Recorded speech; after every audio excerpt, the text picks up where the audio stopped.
Murakoze rero muhumuza uranyumva neza n'ubunyumva neza watutangiza ikiganiro cy'umugoroba. Yego ndakumva neza Damien, ndizera ko nanjye mu nyumva.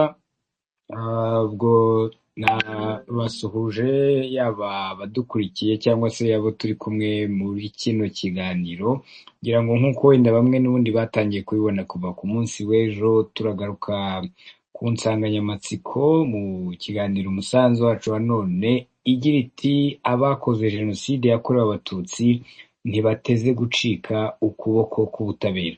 Mu mwaka w'igihumbi kimwe magana cyenda na mirongo icyenda na kane, mu gihe cy'iminsi 100 gusa, u Rwanda rwanyuze mu bihe bikomeye byaranze amateka yarwo, aho jenoside yakorewe abatutsi yahitanye abasaga 1 miliyoni bazira uko bavutse.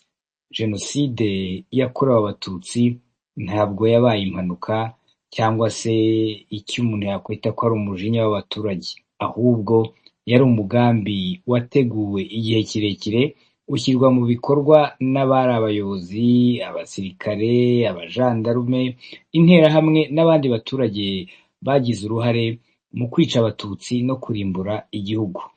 Nyuma yo guhagarika jenoside yakorewe abatutsi, u Rwanda rwatangiye urugendo rutoroshye rwo kongera kubaka igihugu no gushaka ubutabera ku bahitanywe n'iyi jenoside yakorewe abatutsi.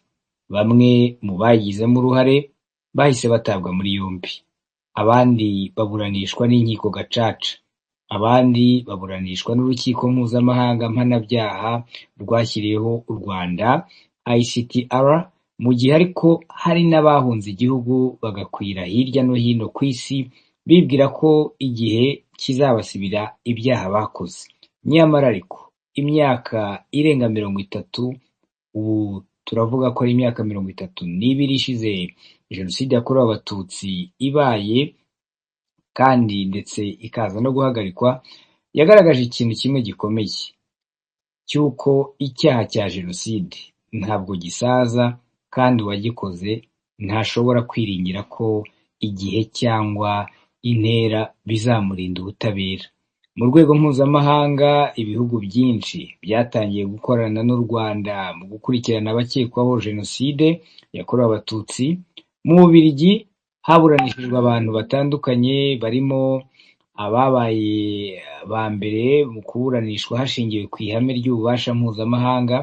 Mu Bufaransa naho hamaze kuburanishwa abantu benshi, barimo nk'uwitwa Pascal Simbikangwa, Tito Barahira na Octavien Ngenzi, Claude Muhayimana, Laurent Bukibaruta, Sostene Munyemana ndetse na Dr Eugene Rwamucyo. Uyu ni nawe uheruka muri iki cyumweru duteye umugongo mu mpera zacyo, n'ubundi gukatirwa cyangwa se guhabwa igihano cy'igifungo cy'imyaka igera kuri 27. No mu bindi bihugu ariko birimo Ubuholandi, Suwede, Ubudage, Finlande, Norvege, Ubusuwisi na Canada, hari abantu bagiye baburanishwa cyangwa bagahanwa kubera uruhare rwabo muri iyi jenoside yakorewe abatutsi. Si ibyo gusa kandi hari n'abagiye boherezwa cyangwa bashyikirizwa u Rwanda kugira ngo baburanishwe n'inkiko z'u Rwanda.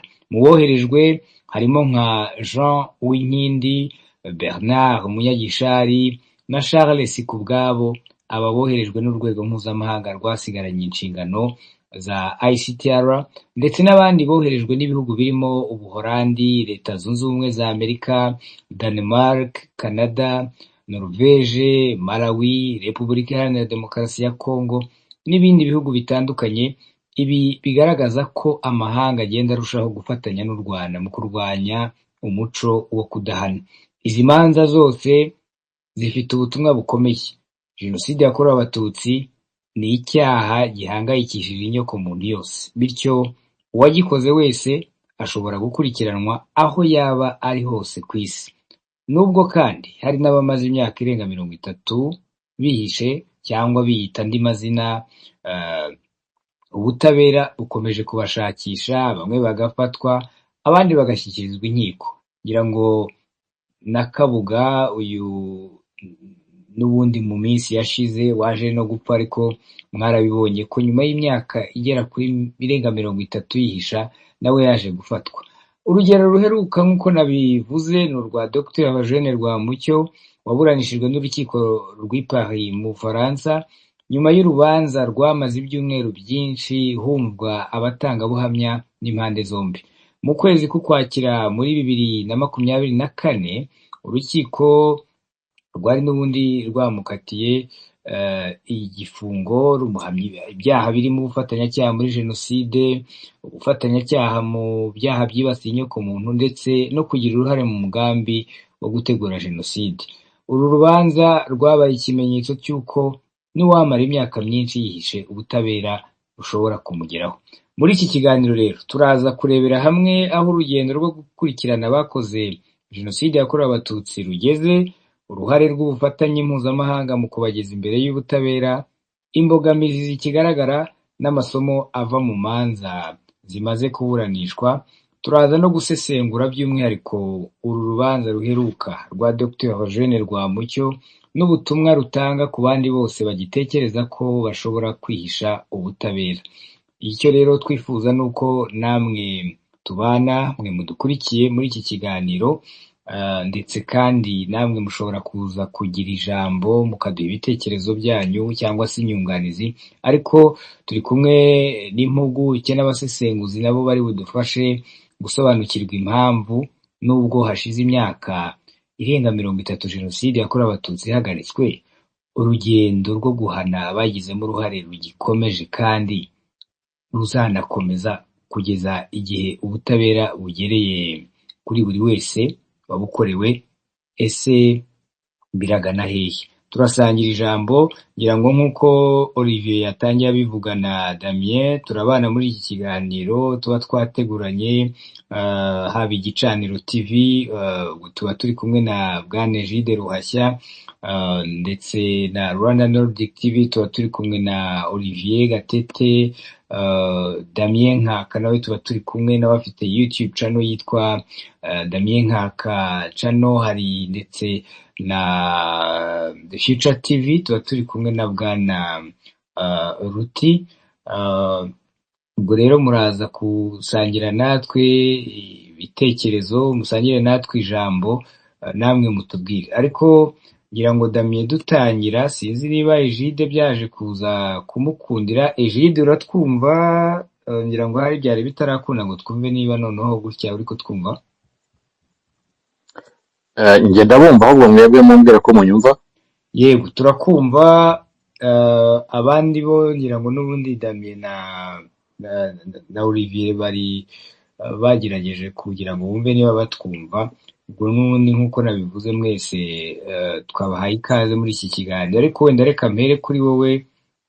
Iyo urebye mu mboni yawe cyangwa se mu busesenguzi bwawe, nyuma y'imyaka 32 jenoside yakorewe abatutsi ihagaritswe, wasobanura ute aho urugendo rwo gukurikirana abayigizemo uruhare ubona rugeze, by'umwihariko ariko noneho n'uruhare rw'amahanga, cyane ko hari bamwe bakidegembye, ariko nubwo tubona hari bamwe bafatwa. Ubisesengura ute Bwana Egide? Urakoze cyane Muhumuza, urakoze cyane, ariko reka nshimire n'abamaze kugera hano, abari badukurikira. Ndashimira cyane nanone abo twateguranye iki kiganiro, ndetse ubwo rero nabaza kuza nyuma yaho tukigeze hagati. Ikibazo cyawe rero Muhumuza, ntaho biragera, kuko bakoze jenoside yakorewe abatutsi mu gihugu cy'u Rwanda burya ni benshi cyane. Hari ababitekereje, hariho ababishyize rero mu bikorwa, ariko abarimo bafatwa ugereranije n'ababikoze ni bake cyane, kuko kuba abantu baricaye bakagihimba ikintu bakacyuzuza umugambi ugashya, hanyuma hakagira igihe cyo kwigisha abaturage, hakagira igihe cyo Egide, Mike uragiye? Egide arongera avuyeho wakatiwe imyaka 27, ni umuntu n'ubusanzwe wari umaze cyangwa se wigeze kugira igihe aca ku mbuga nkoranyambaga. Ibi ngibi yavuze avuga ko ngo yunamiye ngo abatutsi bazize jenoside yakorewe abatutsi ndetse ubwo akabivuga gatatu n'iki, ariko hagati aho ngaho umuntu aribagirwa ko ari umuntu wari wigeze kujya ku mbuga nkoranyambaga akajya avuga ibintu bitandukanye, ndetse ngewe ubwanjye yigeze kwifuza ko twakora deba kugira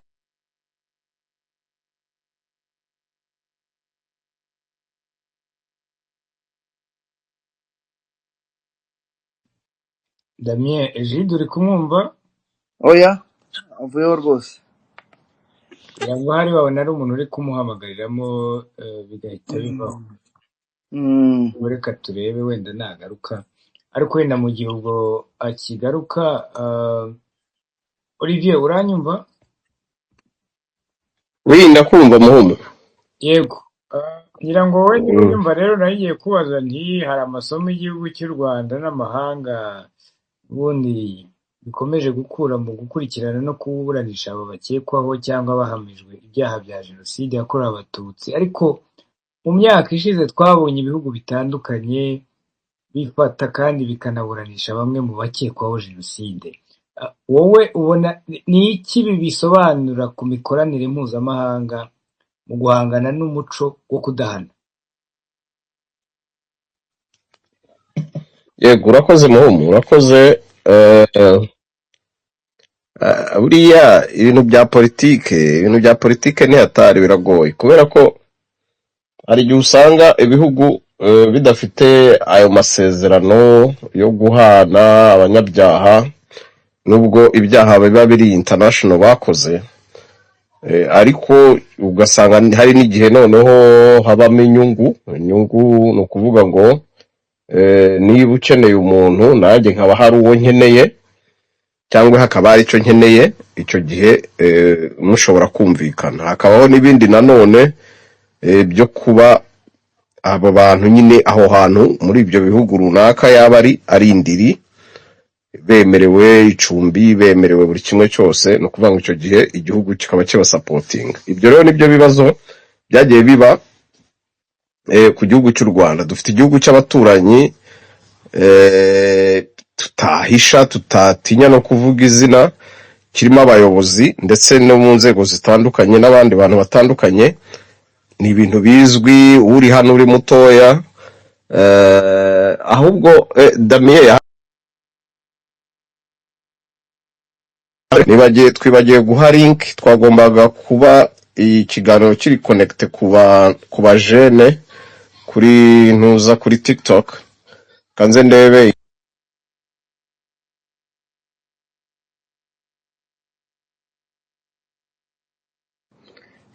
nawe uracyavuga cyangwa ntabwo tukumva Olivier?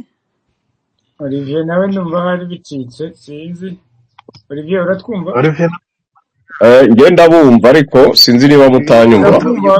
Aho uvuga ibya link ahari ugomba gukoneka. Nari mbabwiye ngo reka nze twagombaga gukonekta ino link ku bajene bari kuri space.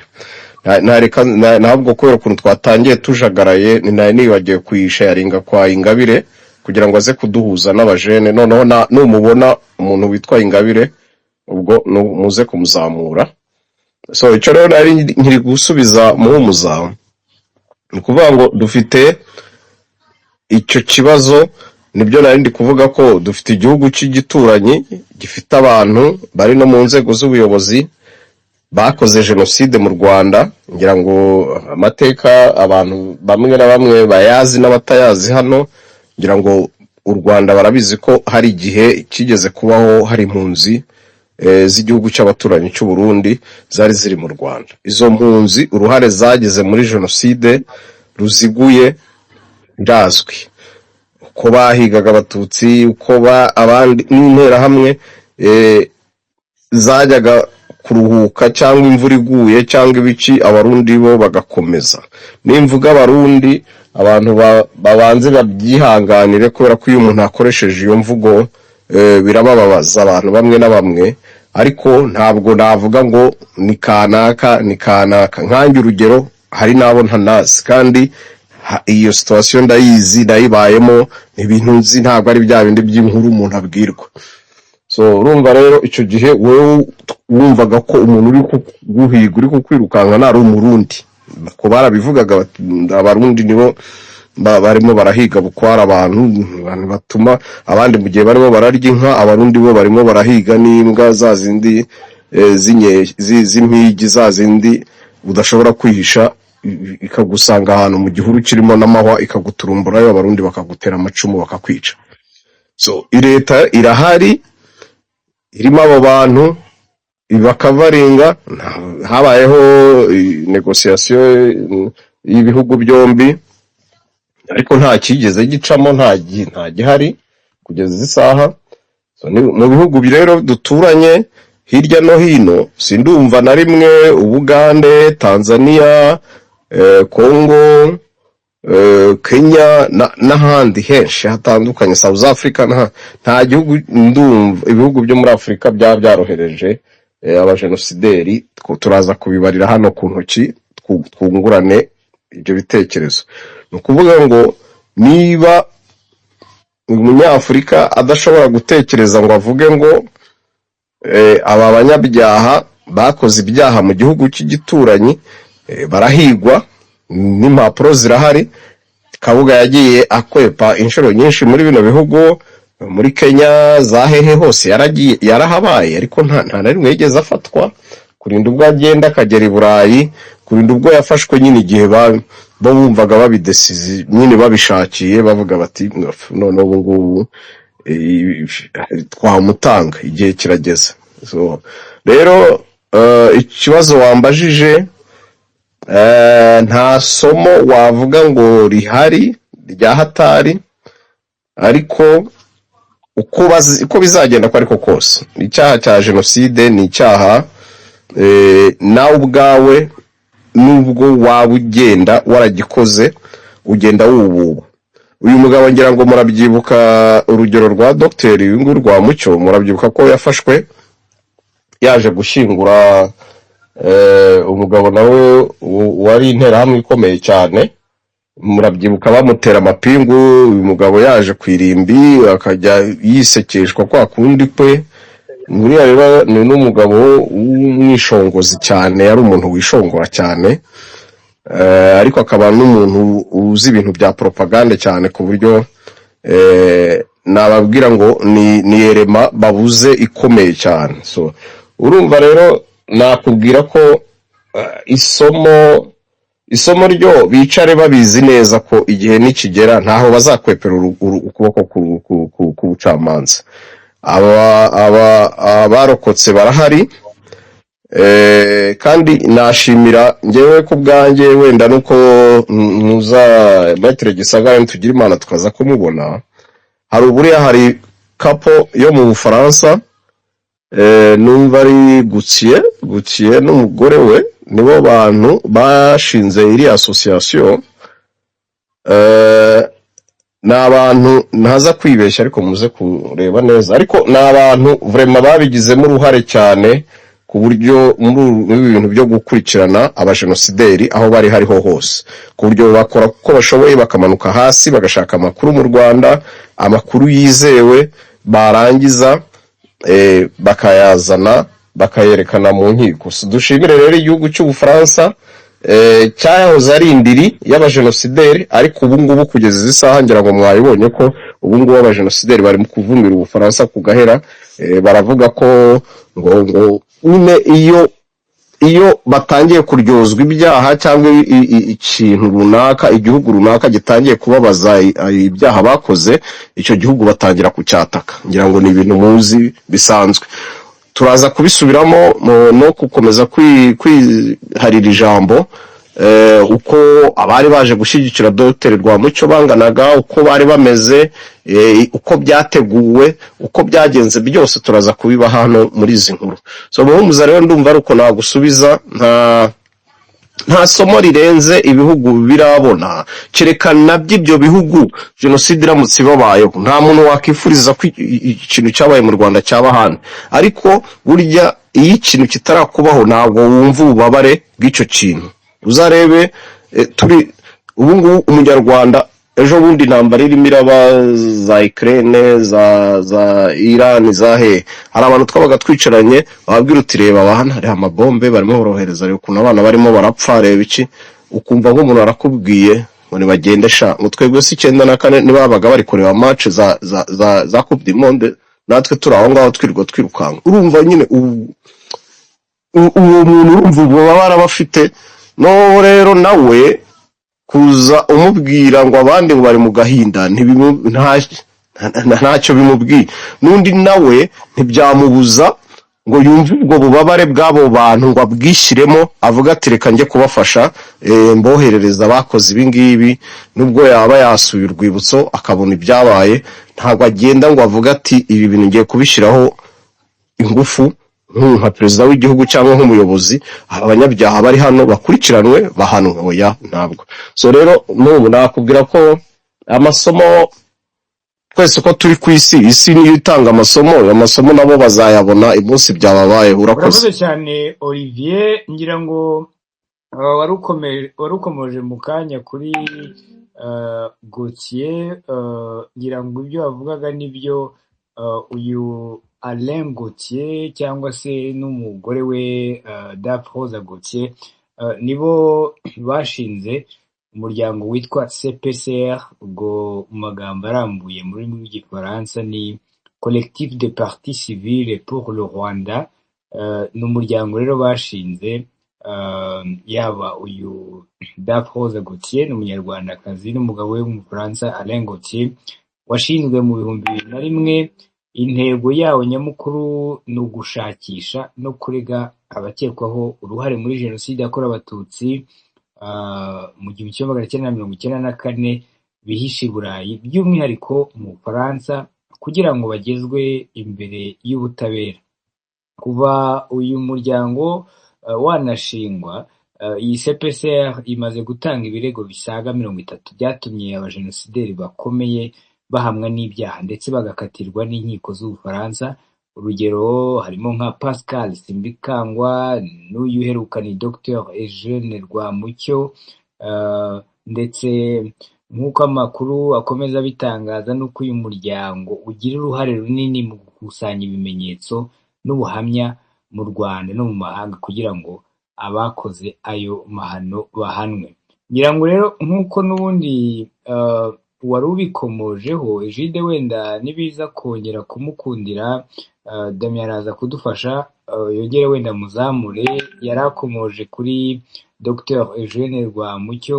nibiza no gukunda wenda Damien araza kudufasha twumve n'amateka y'uyu mugabo yaheruka n'ubundi gukatirwa imyaka 27 n'urukiko rw'i Paris mu Bufaransa ariko Damien nawe niba utwumva ngira ngo wenda iby'uru rubanza nawe warabibonye ariko uyu mugabo n'ubundi ukatiwe iki gifungo uyu Dr Eugene Rwamucyo ni nyuma y'imyaka 30 jenoside yakorewe abatutsi baye iyo usesenguye ubona ari nk'irihe somo rikomeye uru rubanza rusigiye ubutabera mpuzamahanga muri rusange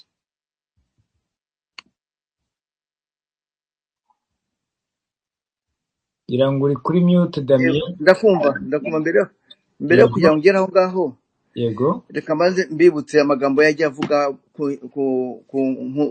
ahantu hatandukanye kuri za YouTube zitandukanye kuri za Facebook cyane yamamaza ko mu by'ukuri interahamwe ntabwo zabayeho abwo interahamwe ese yes Damien uze kwibuka kuzamura Raziska Raziska kumuzamura gutumiteguraho kuko twamutoye umwanya yego wabyumviye nicyo nkundira kubwira umunyabwenge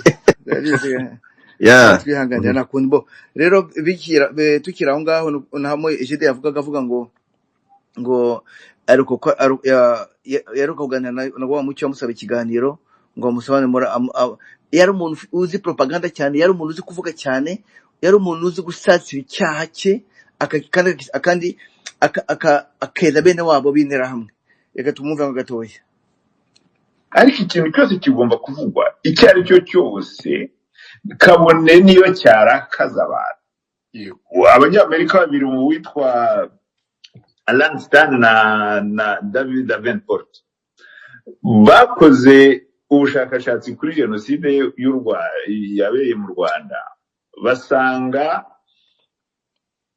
abatutsi bashobora kuba barapfuye ari 300,000 baramutse babaye benshi. Noneho baza kwibaza bati se abandi 500 ko bavuga ko hapfuye abantu 800 nabaki byagenze biti? Ndetse kubo iyo babaze ngo babara na miliyoni hari cyangwa se simbizi babara niba ari 1,000 ndetse bibari amahire kuko ya mubare w'800 dusanga ko muri Byumba na Ruhengeri hari environ 800,000 déplacés. Voici le chiffre. 800,000 qui commence à apparaître. Oui. Ndetse nza no gukora ifilme akavideo n'icyo gihe nise le FPR attaque une guerre pour rien. Izo ntera hamwe n'iki ntabwo navuga ngo hari icyo twazitekerezagaho, nta n'uwari uzi. Njye rero naje kubona igisubizo. Intera hamwe zari za FPR. Njye icyo nibaza mvuga ko ari za FPR. Icyo twamenya ahubwo nuko iyo mitwe yose y'abajene yagiyeho sur inspiration et instigation ya FPR. Ngaya magambo akomeye cyane yagiye avuga, injyabwo yanditse n'igitabo abisobanura cyane kurushaho. Ibi rero ni wo wa mbere watangiye kwikwirakwiza avuga ko intera zari za FPR. Mujya mubona n'ubundi bajya babisubiramo. Rero kwa twaraje muri imihanda buri gihe ni uburyo gusobanura ibintu. Ejide natwe twese turatusobanura ukuntu intera zateguwe, uko zashizweho. Nta nubwo ari ibintu akumuribaza uyu munsi yatabaho za YouTube yajya avugiraho bibikwe. Uyu munsi tuba tuvuga ururimi, kuko abakoze jenoside yakorewe abatutsi mu Rwanda abahamije icyo cyaha n'ababiteguye barenze, nabuze ikiganiro cya Dr. Bizimana size wakibona yakinyohereza, barenze 2,200,000. Nuvuga ngo abo bantu bose ijwi ryabo kuri social media iyo bitagiraho bibikwa cyangwa se yatagira amateka abikwa azwi, za video bajya bavuga ba Dr. Ngirumpatse Matayo bande uko bangana, uko Habyarimana yasobanuye, uko Habyarimana yagiye gutanga intera hamwe, uko yabwiye ngo bazabashaka ibitenge ibi byose twagiye tubisobanura igihe kirekire. Kubisobanura rero tuzara tubisobanura, kubivuga tuzara tubivuga, kuko imbaraga zipfobya jenoside yakorewe abatutsi bakorewe abatutsi ziracyari nyinshi cyane, biracyafite imbaraga. Murebye ukuntu bagiye mu rukiko, uko banganaga, ejo bundi bagiye mu rukiko kumutera inkunga, ni kimwe n'igihe cya Sharonana baga buzuye, icyo gihe batwaye amabisi akava mu Burayi, akava mu Holandi, akava mu Faransa, akava mu Bubiligi, akava mu Bwongereza ajya gushyigikira Sharonana. Ibyo byose rero nizo mbaraga bagiye bashira mu gupfobya jenoside n'ubufatanyacyaha bwabyo, kandi n'ababikoze icyaha icyo gihe nabo bakaba bari kumwe na Basharonana n'abarwamucyo abo ngabo. Ikibazo cy'urwamucyo noneho be banashyirwa n'imbaraga za YouTube bavuga ko urubanza rwagenze, banahimba gusa witwa Inama mugenzi we witwa Gahunde n'undi witwa Boneri n'umudamu wahoze ari depite mu Rwanda witwa Brigitte. Aba bagiye bakora propaganda bakerekana indi shusho y'urubanza ruri hariya, kandi mu by'ukuri ari ikinyoma gusa. Ariko amaherezo natwe twakoze ikiganiro tukava dutira ibyera byose, amarangamutima n'ibinyoma byanyu ntabwo ari byo bizatanga ibimenyetso ku rukiko, kuko ibimenyetso aregwa, ibimenyetso bihari simusiga birahari ku buryo ntahandi yabisimbukira. Muri make rero ngira ngo hari twasobanukiwe, ngira ngo tumaze tumushimangiye kurushaho. Kaka documentaire wampaye kumuvandimwe ko ntakabona hafi, okay nakabonye.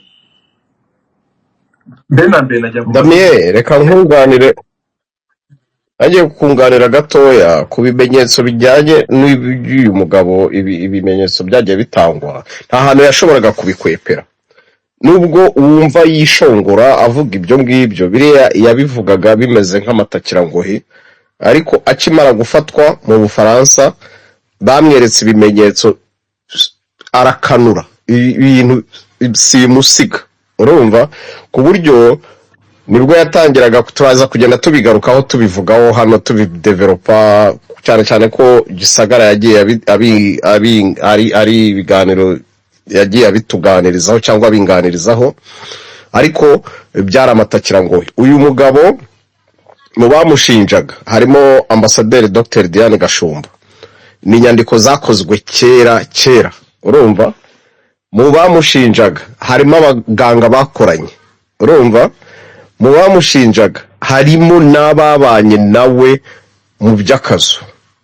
Ni ibintu uyu mugabo nta kintu yari afite cyo kwisigura cyo kwiregura na kimwe, ariko nyine aba nabyita ngo niba ari impumyi, niba nabyita ngo ni bya bindi byo gushaka gushyigikirana. We icyo yakoze mu rubanza rwe yageragezaga gushaka gukurura amarangamutima y'abantu, ndetse nk'uko asanzwe anabikoresha.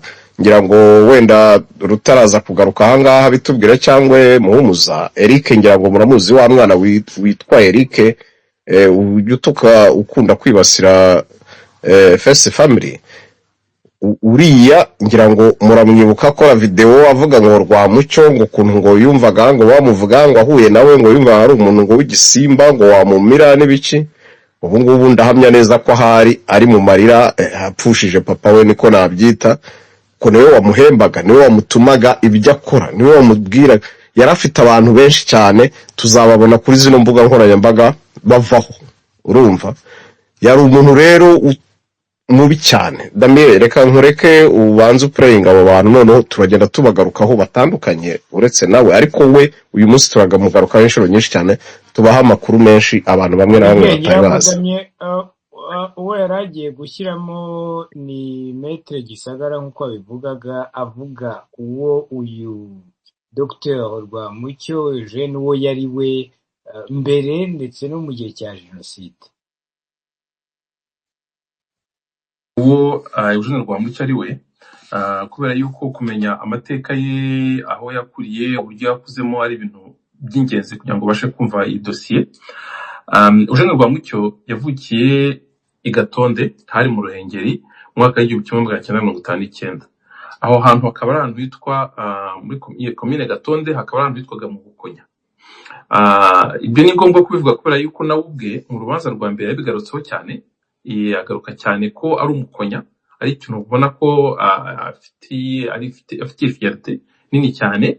Atubwira ko Ubukonya cyari igihugu gikomeye, ko mu basekuru be harimo wari umwami wango mu Bukonya, yega ko yari umuhinza wango mu Bukonya. We akumva akatuvuga ati rwose ni cyari igihugu gikomeye kubera ko igihugu akarere gakomeye, kubera yuko umwami w'u Rwanda atigeze abasha kuhatsinda, yahatsinze gusa ari uko abazungu baje kubimufashamo. Icyo ni ikintu yagarutseho cyane mu rubanza rwa mbere, ariko mu rubanza rwa kabiri nkeka ko yari yumvise ko bitamugiriye akamaro. Ntabwo icyo cyo kuvuga ko ari umukonya, aturuka mu Bukonya, ari ikintu yavuzeho cyane. Ubwo rero nk'uko maze kubivuga, yavutse muri 1959, avuka mu muryango wifashije. Sekuru yari umwarimu, yarigishaga, na se akaba umunyapolitike, nabyo yabigarutseho cyane. Avuga ko se yari umwe mu bantu bari bakomeye muri MDR Parmehutu muri 1959, ubwo habagaho ikiswe impinduramatwara y'abahutu, nyine yashyizeho, yavanyeho ubwami, ingoma y'ubwami y'u Rwanda. Icyo nacyo ni ikintu yakomeje yavuzeho cyane mu rubanza rwa mbere. Ku rubanza rwa kabiri ndaza kubigarukaho, ko mu rubanza rwa kabiri urabona ko ligne de défense itandukanye n'iya mbere. Ubwo rero akurira aho ngaho muri Gatonde, aza kujya kwiga mu iseminari Ibyumba muri 1970. Muri 1973 habayeho imvuru zo muri 1973, baramwirukana. Icyo nacyo ni ikintu atabashije gusobanura neza, ubona asa n'ugikikira, ariko kizwi ko yirukanwe muri 1973. We akavuga ko bamwirukanye kugira ngo atitre préventif, niko avuga. Ariko uko twe tubyumva, twabyumvise nuko yagize uruhare muri iratotezwa ry'abatutsi ryakozwe muri 1973, kugeza aho bamwirukanye mu seminari, bakamwirukana akagenda akava mu seminari nyuma y'izo mvuru zabaye muri 1973. Urumva rero ko ari umuntu guhana cyane kare, wagize iyo esprit y'ivanguraamoko, kugeza naho bamwirukanye muri 1973 muri seminari Ibyumba aho yigaga.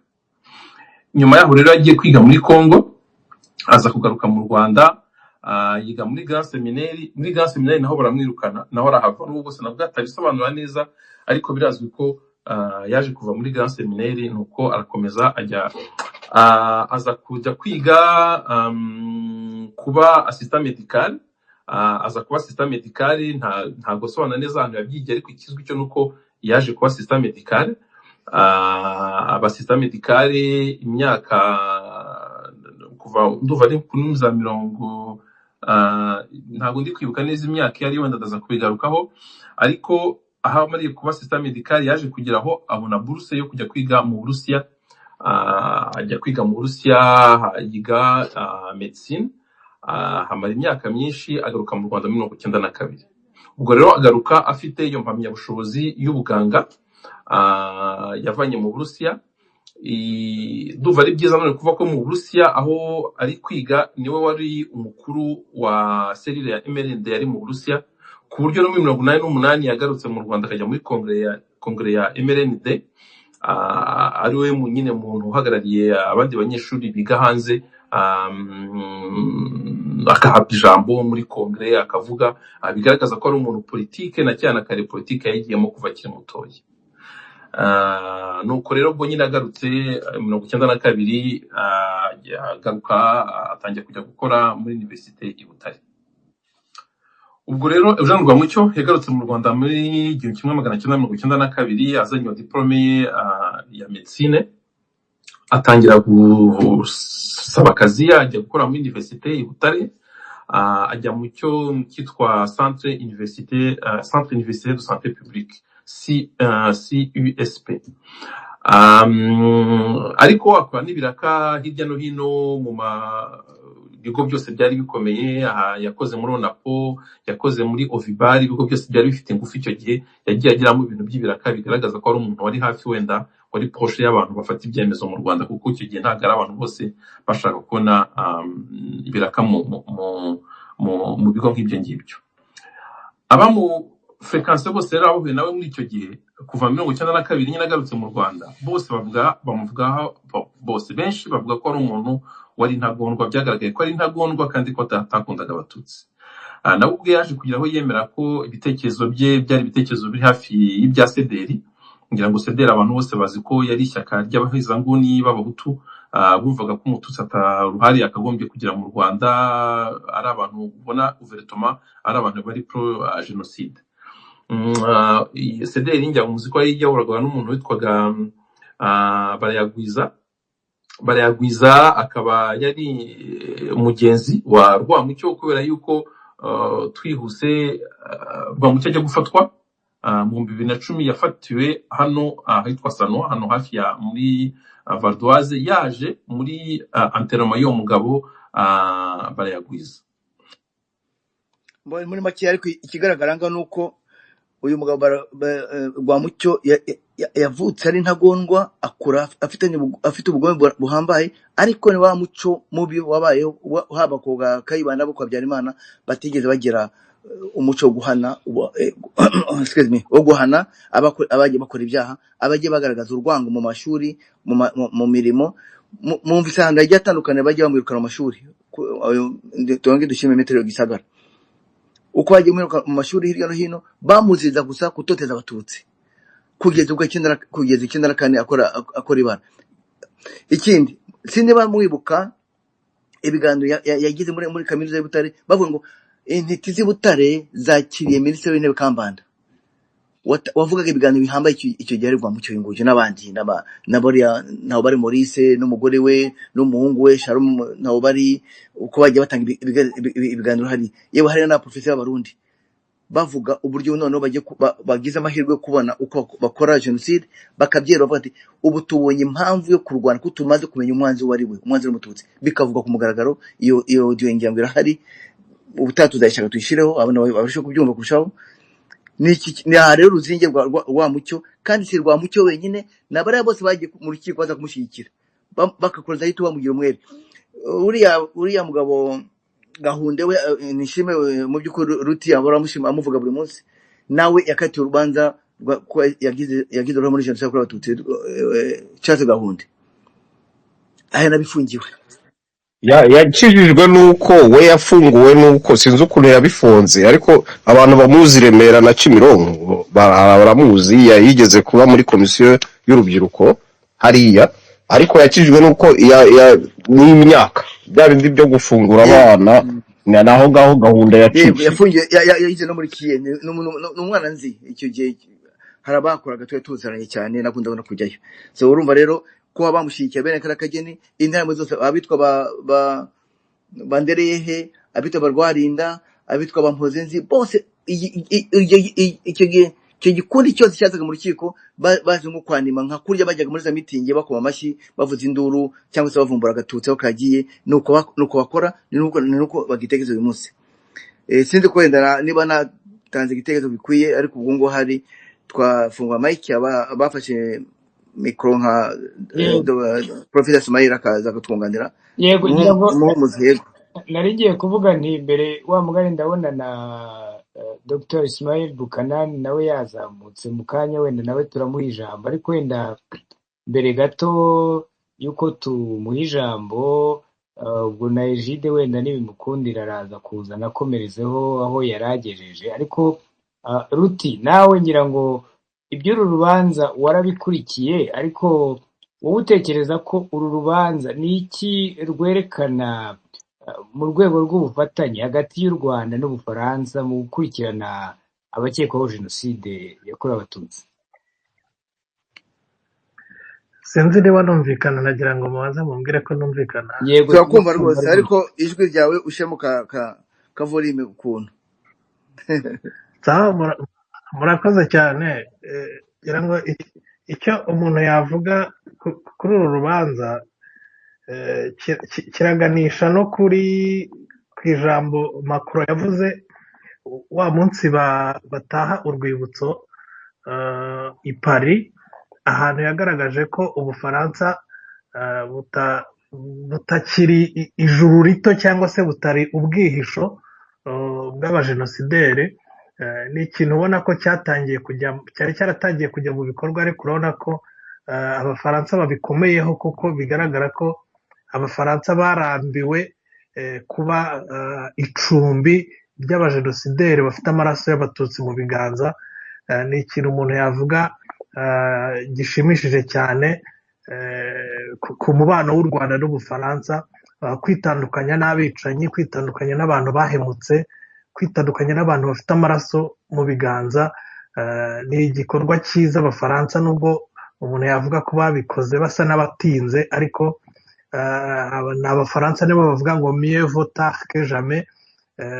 Nubwo batinze ariko bari kubikora neza, biragaragara ko hari ikintu bari gukora kugira ngo abajenosideri bari muri icyo gihugu bakanirwe urubakwiye. Ni ikintu cyo kubashimira cyane, kandi ikintu nanavuga kindi kiyongeraho kuri uru rubanza rwa Rwamucyo kinashimishije ni uko ahanini niyo ukurikiranye uburyo abajenosideri cyangwa se n'ababakomokaho barwitabiriye, imbaraga barushyizemo, ngira ngo mwumvise ko bakoze n'amagofandmi,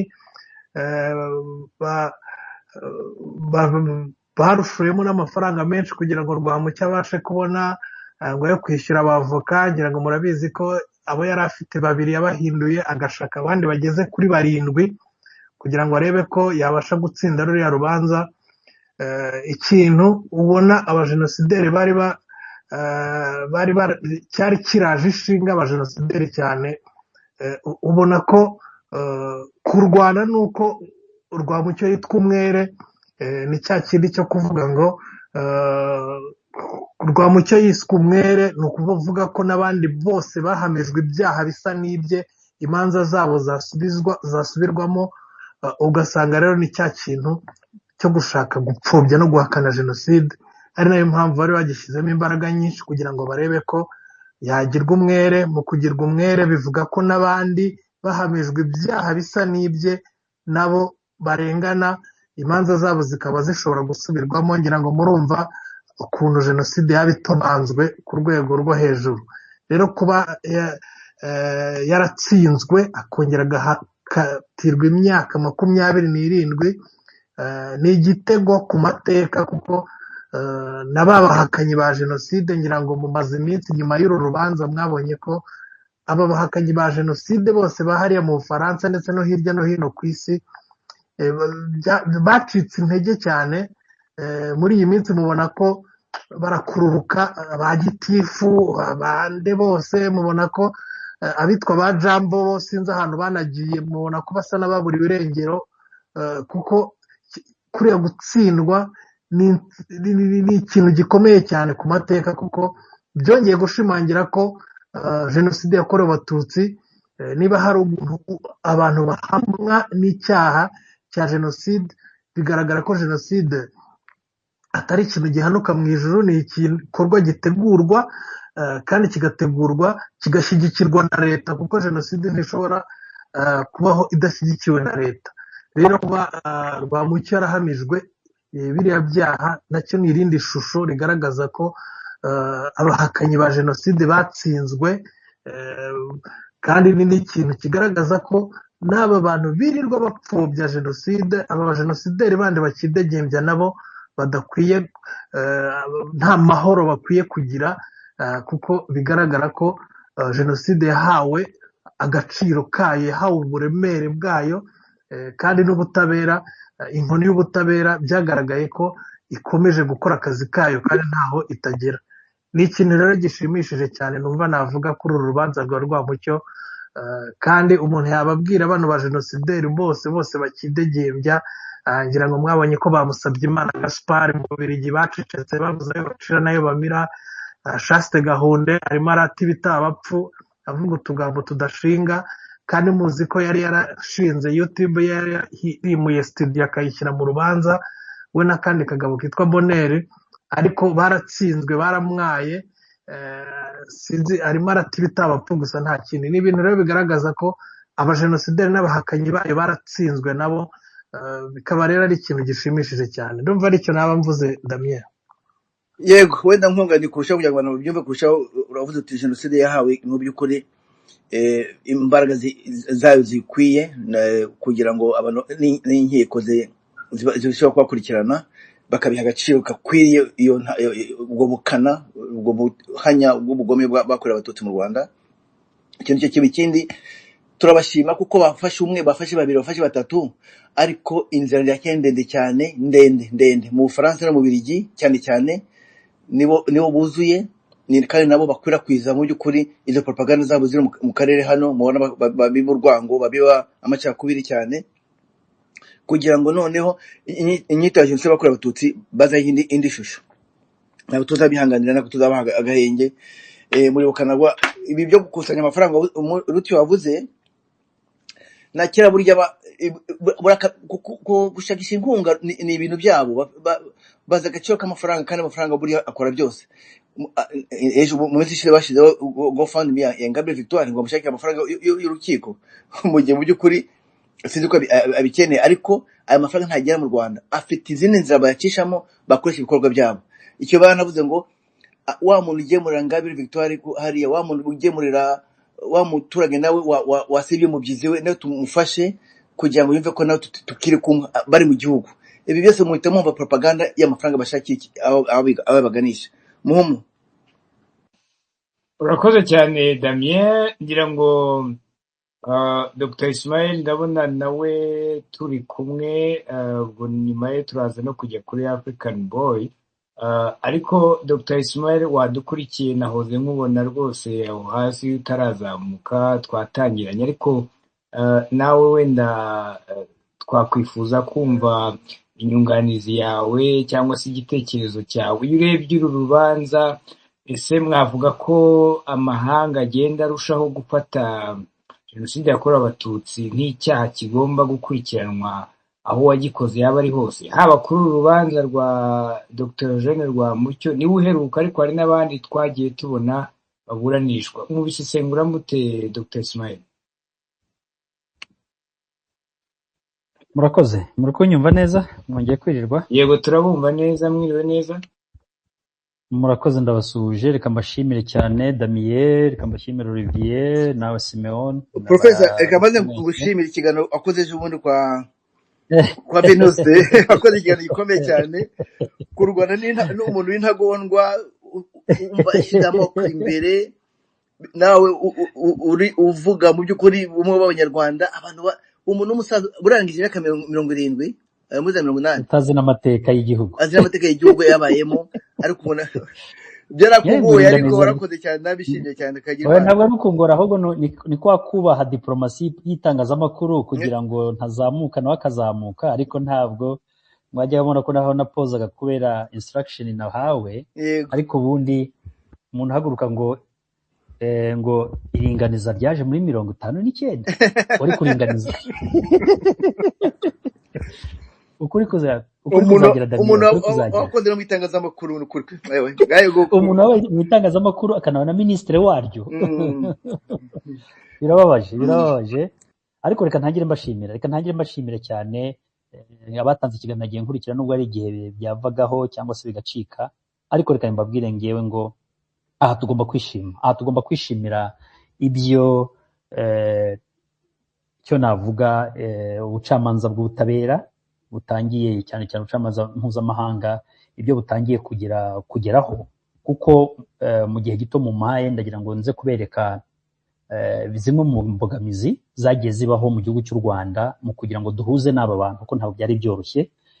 Abari hano bakiri bato cyangwa se abafite inyota yo gukurikira bagomba kumenya ko aba ba Rwamucyo ntabwo ari umukino, ntabwo ari ibintu bije bigwiriye igihugu, ntabwo ari ibintu ntabwo gufata Rwamucyo no kumugeza hariya byari byoroshye. Mwabavuze neza, mwavuze n'imibare irahari mu manza zimaze gukorwa zirenga hafi 1,100 ingahe.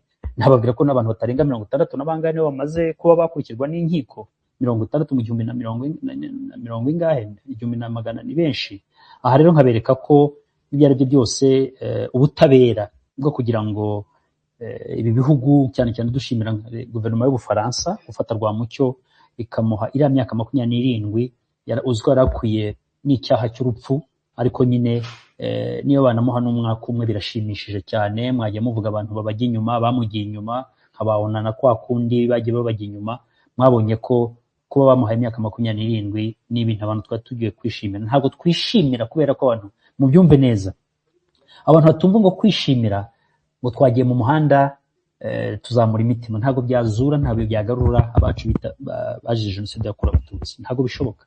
Kwishima nshaka kuvuga ni ukuvuga ngo imikorere y'ubutabera irimo iragarura mu buryo, ku buryo abakorewe cyangwa se basizwe iherehere na jenoside, nababwira ko abayirokotse, abasigaye ibikomere, ababuze ababo, icyo bakwiye kwishimira no kubavuga bati wenda nk'abari bari batuye muri kariya gace ka Huye hariya za Butare, aho uyu mugabo yabaye kandi yakoreye jenoside, urumva uburyo bahaguruka bati at least mbonye ubutabera, nubwo abandi batazagaruka, ariko biragaragara ko ari mu bushake mu bihugu noneho byumvise jenoside icyari cyo. Aha nicyo mvuga abantu bari bakwiye kwishimira, kuko wenda hari n'uwaruvuze ati, hari n'uwatekerezaga ati ndinze mva kwisenya Gasani ntamenye uwishyura wanjye, ndinze mva kwisenya Gasani ubutabera ntabubonye. Ariko iyo bibaye nka biriya hari ikintu kiba gikwiye kwishimirwa, ndetse Simone wanabibajije, isomo dukuramo ni irihe? Isomo twakura muri rusange nabyo ndabikukoreraho. Urubanza rero rwa Rwamucyo navuga ko ari ikintu kigaragaza ko igihe rwahereye. Nashimye Damien, we nakubwiye ko ukomeza mu myaka 50 uzabibona icyo bita kubika izo nyandiko zivuga, kuko buriya ntabwo wakinnye kariya ka video cyangwa se kariya ka radio Rwamucyo yidegemba avuga, agaragaza ko ngo impunzi ziri ibyumba ngo 800, ngo voilà, ngo la vérité, ngo iragaragaye ko ari FPR, interahamwe za FPR zakoze jenoside, ngo ya mibare 800 bavuga. Umva uburyo banakina n'imibare y'abazije jenoside, agashaka kugereranya impunzi zari hariya za byumba, akagaragaza kugaragaza ko imibare yari ihari. Urebe n'umubare n'abamukurikirana nibaza n'icyo batekereza.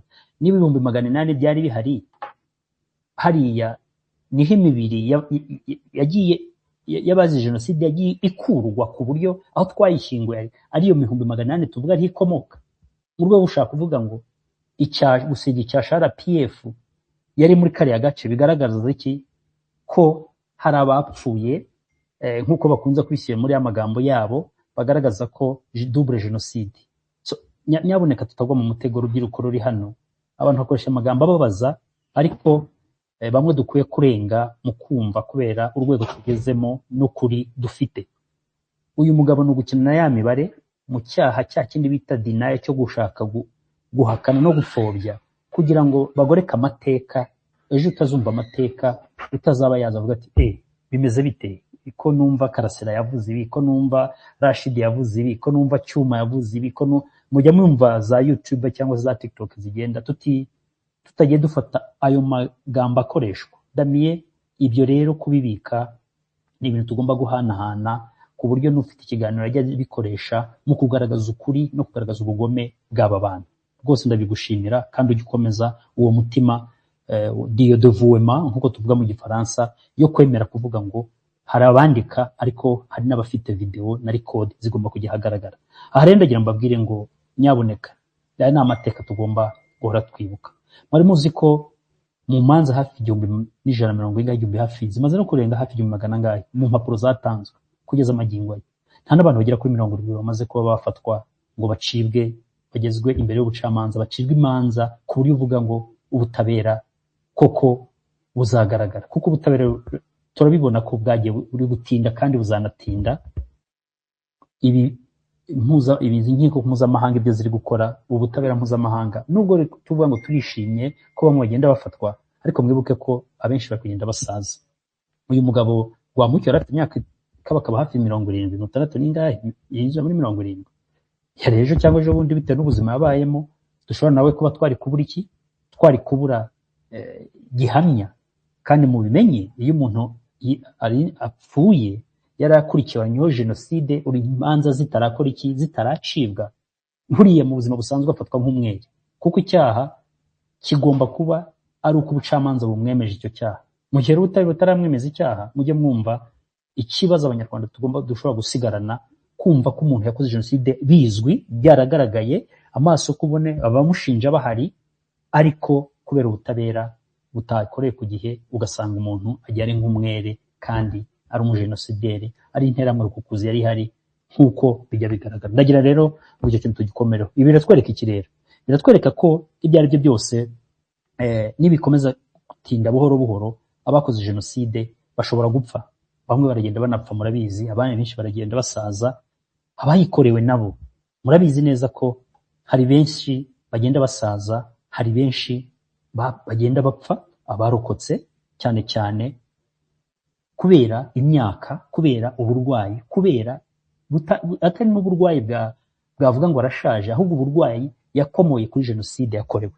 Aha rero ugasanga ibyo byose nawe agiye nta butabera, agiye adashobora kubona uwamugiriye nabi cyangwa se uwagiriye nabi abava mu muryango umwe, kuba yararokotse akabura ubwo butabera. Numva rero ko iki kintu kigomba gushyirwamo ingufu, ari na mpamvu tugomba guhaguruka mu kuvuga ukuri Damiye, uko kwaba kumeze kose, ariko abantu bagahabwa ubutabera. Ibyo bintu bizagira. Nkunda ko mujya mwumva nk'aba African Boy iyo baje kuri space, ni ibintu njye nkunda cyane, kugira ngo nubwo tuvuga wenda bashobora kuba bafite imyaka itakuze cyane, ariko kubika aya mateka ukayahuza na raporo, ugahuza n'ibyo wasomye, tukahura hano ku rubuga rumwe mu nshingano imwe yo kubwira abanyarwanda ngo nyaboneka mugaruke mu nzira, dore amakuru, dore ukuri, dufatanye mu kugira ngo bizagereho. Ndabashimira rwose, icyo kintu mugikomereho, kandi tuzirinde abadufata muri santima z'ubukurakara no gushaka gusubiza mu nyamubone izindi mbuga. Ibyo bintu twitandukanye nabo, tugire objectif. Turakora iki kiganiro turashaka gukuramo iki, turashaka guha isomo bande, turashaka guha abazadukomokaho ukuri kumeze gute, kugira ngo twitandukanye n'aba bose ari zintera hamwe ndetse n'abandi bose bashaka gupfobya jenoside yakorewe Abatutsi. Aha rero navuga ngo nk'uko Kigeli Simeone yari yakoze nyuma ya jenoside yakorewe Abatutsi mu myaka 32, murabona ko byerekana uruhare rw'ubutabera yaba mu Rwanda yaba no mu mbibi zarwo ndetse no hanze mu nkiko mpuzamahanga, icyizere noneho kigenda kigaragara, bari guha ubuyobozi bw'igihugu, bari guha abanyarwanda muri cyo nakwita mu nzego zigize ubutabera mu Rwanda, uburyo izo mpapuro bohereza, uburyo zigenda zishyirwa mu bikorwa, bagakurikiranwa. Birakwereka rero bwa buremere Simone wakoraga,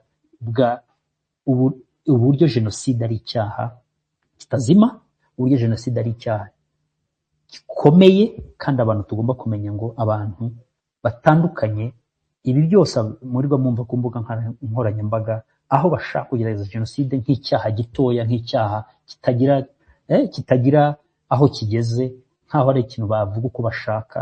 Nyabuneka, jenoside ni icyaha kitazima, kandi uwayikoze uko byagenda, nashaka agira imyaka 100, nashaka mu gihe atarava mu mwuka, ubutabera buzamukurikirana. Icyo rwose bakimenya. Aha nkavuga ngo dushimire inzego za leta yacu y'u Rwanda, leta idahwema gukurikirana no gukorana n'inzego mpuzamahanga kugira ngo bose bafatwe, abatashoboye no kuba bagezwa mu Rwanda bacibwa imanza nk'aba barwamucyo bose, ariko mujya mubona ko hari n'abandi baza bakagezwa mu gihugu, kandi imanza zigakurikizwa mu buryo abarokotse jenoside bayikorewe bakiriho, barokotse bazi neza ko babuze abo batazababona, ariko ubutabera bukaba bwabahabwa. Aha rero nicyo nagira ngo mvuge, nongereho nshimira rwose ibi byose, ubufatanye bwo kugira ngo twagira amasomo rero wavugaga, mfasheho nka rimwe cyangwa abiri kugira mpe n'abandi. Simone, nakubwira ngo isomo rya mbere turi gukuramo ni isomo navuga icyo bita accountability over impunity. Birashaka kuvuga iki? Aha ndashaka kureba icyo nakwita ngo ukuri kuragenda kugaragara, bigaragara ko inzego z'ubutabera zikora mu kugaragaza ko udashobora kurebera nta guhana cyangwa nta guceceka. Nk'uko Damien yabivugaga, bagenda bugura intege muri biriya bihugu kubera ko bimwe bitanyuze muri jenoside, bitazi na jenoside icyo ari cyo, nk'uko nta wabifuriza nabo ngo bayinyuremo. Ariko nkatwe abanyarwanda tuzi uburemere n'uburyo jenoside irura, n'uburyo abanyarwanda babonye icyo nakwita ishyano ritigeze riba ahandi ku isi. Aha rero abantu ntibumve ko uburemere bwa jenoside yakorewe Abatutsi ari icyaha ndengakamere.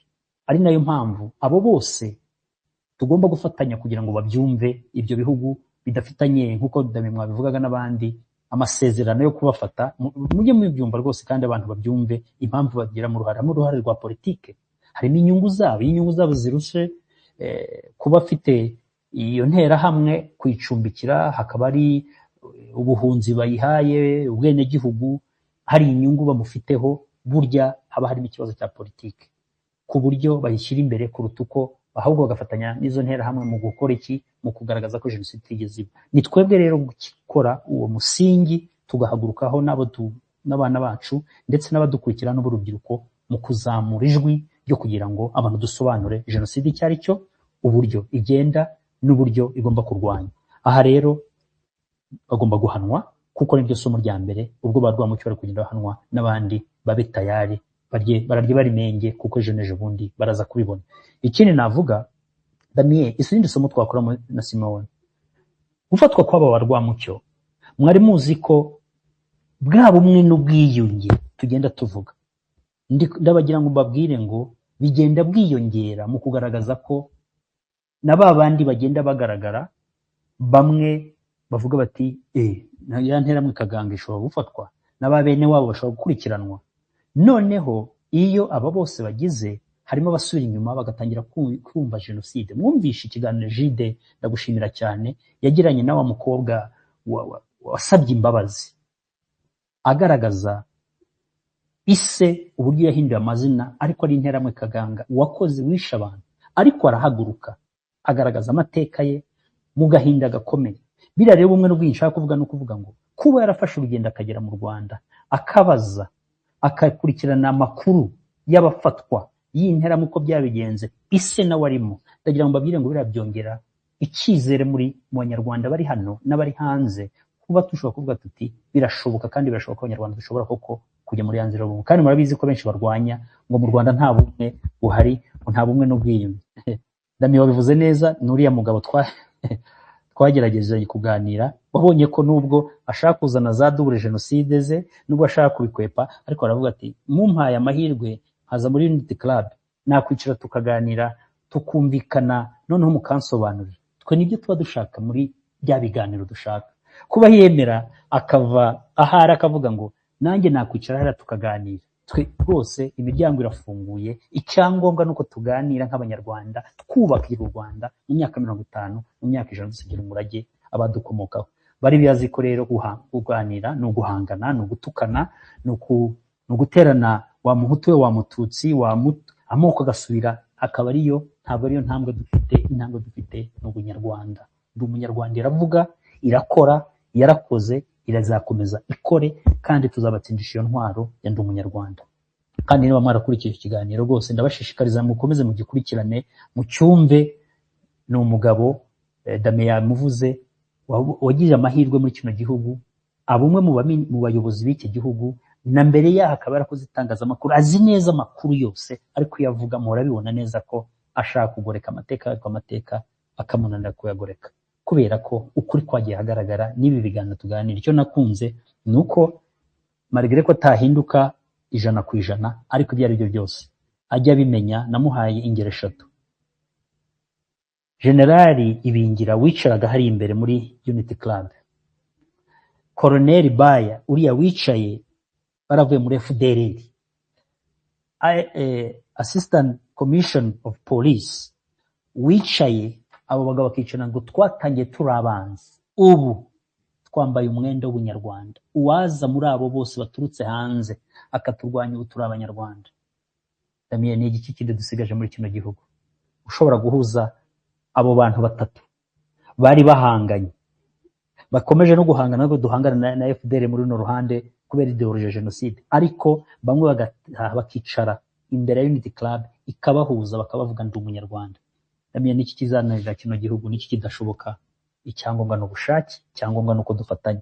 Ngiye gisomo ngende kukubwira ngo ufatwa kwaba bituzanira n'abandi ko twicara, noneho uwidegembyaga akabona ko nawe ijuru ritari muri hafi, ku buryo nawe gufatwa ibyagera. Ndangize rero kubyerekeranye ibintu by'ifatwa by'aba bantu gize intera hamwe, bizana icyo bita balance of justice.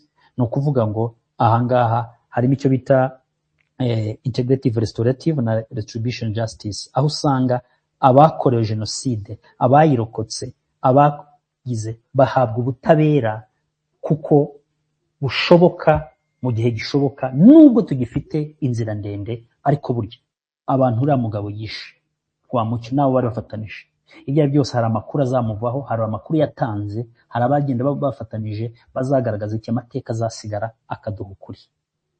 Bityo rero abagiye bakora genocide amateka tukayamenya n'uburyo yakozemo, abanyarwanda tukiga isomo rizatuma iki ubutabera butangwa. Aba nabo birirwa bashyira ubwoko hejuru, bazi neza ko ari intera hamwe zakoze genocide cyangwa sexfare, nabo bari bagirize, muzi ko harimo bataha bagasaba iki, bagasaba imbabazi, bakamanika, bakemera ibyaha bakoze. Ibyo byaragaragaye muri kino gihugu. Ni ukuvuga rero ubutabera butangwa impande zombi, ariko bibera bumva ko bashobora kuba nta butabera babona, barabibona kandi barabafata bakabazana, inkiko zikabacira imanza, kandi abenshi bamaze kurekuzwa nyuma y'imyaka 30 n'ibi genocide yakorewe Abatutsi. Kumurekura rero ni bwa bumwe bw'abanyarwanda, ni bwa budasa bwo kuvuga ngo ubutabera icyahora gikoze ni gatozi, ubutabera ni bukorwe nurangiza ujye mu buzima busanzwe. Ntiwishe, ntiwakoze iki, uvuye muri FDLR mu ishyamba, taha ujye mu buzima busanzwe, noneho tubane nk'abanyarwanda. Ngiri somo Damien na Olivier n'abandi mwese duhuriye kuri runo rubuga tugomba gukuramo muri buno butabera bugenda butangwa. Nidusabe ko ahubwo byakwihuta ku buryo n'abandi bakurikizwa, noneho abatarabona ubutabera babone ku gihe. Ntihari ijambo rero Damien na Simone mwari mwamuhaye, nicyo nagira ngo nintroduce cyangwa ntangize mu kugira ngo twumve neza ko n'izindi ntera hamwe zikidegembya ni ikibazo kigiye nk'uko mwabivuze. Icyaha cya genocide ntikizima, icyaha cya genocide kirebwa uwagikoze, aba bana bakomoka cyangwa ababa mu muryango bumva ko bagomba gutwara uburemere bw'ibyaha ba se bakoze, ba mama babo, ba busheki babo, ba babyara babo, nibicare batuze imitima bayishyire ku ruhande. Uru Rwanda rwarenze kurebera umuntu mu ishusho y'ubwoko. Uru Rwanda rurebera umuntu mu ishusho yitwa uri umunyarwanda kabundi. Uri umunyarwanda, tukubaka igihugu cyacu cyitwa u Rwanda. Nta bindi, turenga inzira y'amoko, turenga inzira yo guhangana, turenga inzira yo gutukana, turenga inzira yo guhangana, duhangane twubaka igihugu, duhangane n'abo bashaka kugira ngo igihugu cyacu gisubire inyuma, tubereke ko kigomba kujya imbere. Kwa uwezo wo gushyira hamwe ibi byose bizashoboka. Nicyo nagira ngo mvugeho ku byo mumpaye, ubwo umwanya unoza kuboneka turakomeza. Ndabashimiye Simeon na Damien n'abandi mwese ukurikiye kandi dukomeze kugira ikiganiro cyiza. Murakoze. Urakoze cyane Dr. Ismael ku bw'iyo nyunganizi yanyu.